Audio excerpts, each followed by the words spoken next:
இந்த சம்மை பார்க்கலாம் வாங்க. 1/5 ரேஷியோ 1/x, இங்கே டபுள் ரேஷியோன்னு வச்சுங்க.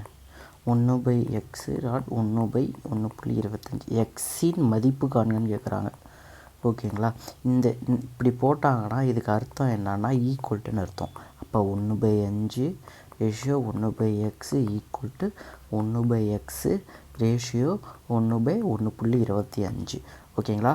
இப்போ இது எப்படி எழுதலாம்? 1/1/xன்னு எழுதலாமா? இது அந்த இதில் தானே இருக்குது. ஓகே, இது எப்படி எழுதலாம்? 1/1/1.25. இது மேலே போயிடுச்சுன்னா எப்படி எழுதலாம்? 1/x/1. இது மேலே போயிடுச்சுன்னா 1/x × 1.25 × 1. ஓகேங்களா? இப்போ இதை பாருங்கள். இதை எப்படி எழுதலாங்களா? இது கேன்சல் ஆகிடும், இது கேன்சல் ஆகிடும். x/1.25/xன்னு வருதுங்களா? இதை குறுக்கு பெருக்கல் பண்ணுங்கள். x² 5 1.25 எவ்வளோ? 6.25. x² 6.25னா அது இது வர்க்கம் என்னது? இதுக்கு வர்க்கம் என்னது? 1.2.5. ஓகேங்களா? இதுக்கு ஒன்றும் இல்லை. இது இப்படி போட்டிங்கன்னா இதுக்கு ஸ்கொயர் ரூட் எடுக்கணும்.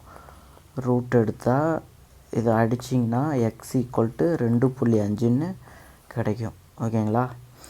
இதுக்கு தான் ஆன்சர் 2.5. இது ஆப்ஷனில் 2.5 இல்லைங்கிறதால இது எதை அடித்தா 2.5 கிடைக்கும்?